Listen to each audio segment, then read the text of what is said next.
Back to back clean sheet, back to back Lionel Messi magic. Argentina জিতলো অস্ট্রিয়ার বিপক্ষে, Lionel Messi গোল করলেন, record গড়লেন। তবে এই মুহূর্তে আপনার মনের মধ্যে হয়তোবা ঘুরপাক খাচ্ছে আর্জেন্টিনা নামের সাথে কি পেনাল্টি শব্দটা অতপ্রতভাবে জড়িত। দেখুন, আপনি এই মুহূর্তে এটা ভাবুন আর না ভাবুন, কিন্তু বাস্তবতা এটাই যে পেনাল্টিটা হয়েছিল। এখন পেনাল্টি যদি হয় তাহলে তো রেফারির কিছু করার নেই। রেফারি সরাসরি বাঁশি না বাজিয়ে তিনি ভারের সিদ্ধান্ত নিয়েছিলেন এবং ভারের সাহায্যে পরবর্তীতে তার সিদ্ধান্তটা দিয়েছিলেন। ডাবল ম্যান ট্যাকেল, সেখানে বলে স্পর্শ ছাড়াই ট্যাকেল করেছে এবং ডিবক্সের মধ্যে যদি এই ধরনের ঘটনা ঘটে তাহলে ক্লিয়ার পেনাল্টি।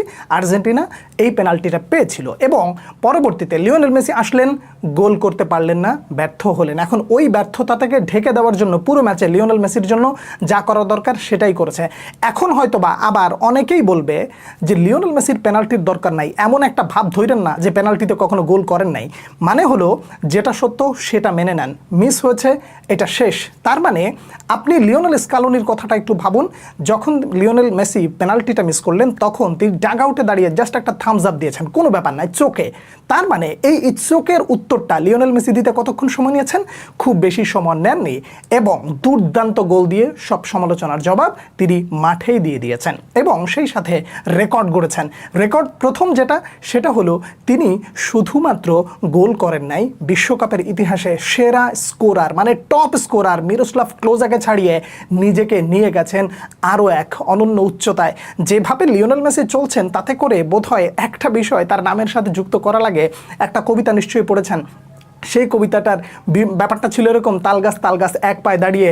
এই যে সবাইকে ছাড়িয়ে যাওয়ার ব্যাপারটা লিওনেল মেসির মধ্যে বোধহয় সেটাই এখন এই মুহূর্তে ভর করেছে। দুটো ম্যাচ খেললেন, প্রথম ম্যাচ হ্যাটট্রিক, দ্বিতীয় ম্যাচে আসলেন, সেখানেও গোল করলেন, গোল করে নিজেকে নিয়ে গেলেন কোথায়? ধরা ছোঁয়ার বাইরে। যদিও এই মুহূর্তে আবার অনেকেই ডিফেন্ড করে বলবেন কিলিয়ান এমবাপে লাইনে আছেন, তিনি হয়তো বা লিওনেল মেসির রেকর্ডটাকে ভেঙে দিতে পারেন। কখন ভাঙবে?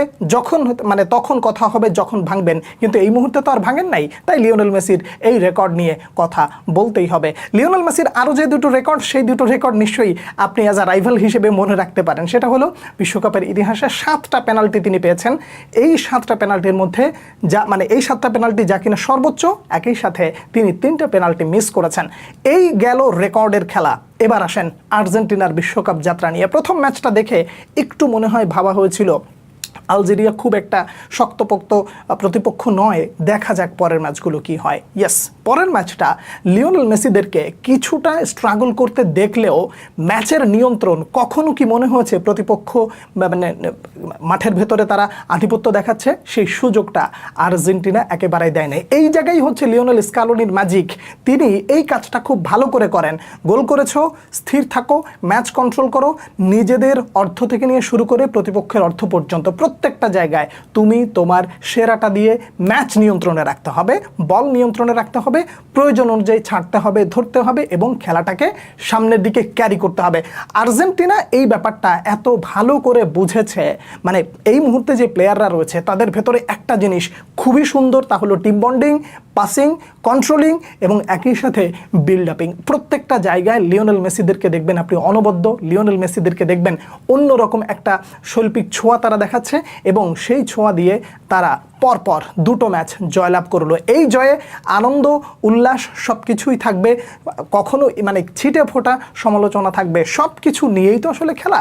দিন শেষে আপনাকে আর্জেন্টিনার এই জয়টা দেখে অন্তত বলতে হবে, বা অ্যাজ আ রাইভাল হিসেবে আপনিও বলতে পারেন, আচ্ছা দলে কি আর কোনো প্লেয়ার নাই?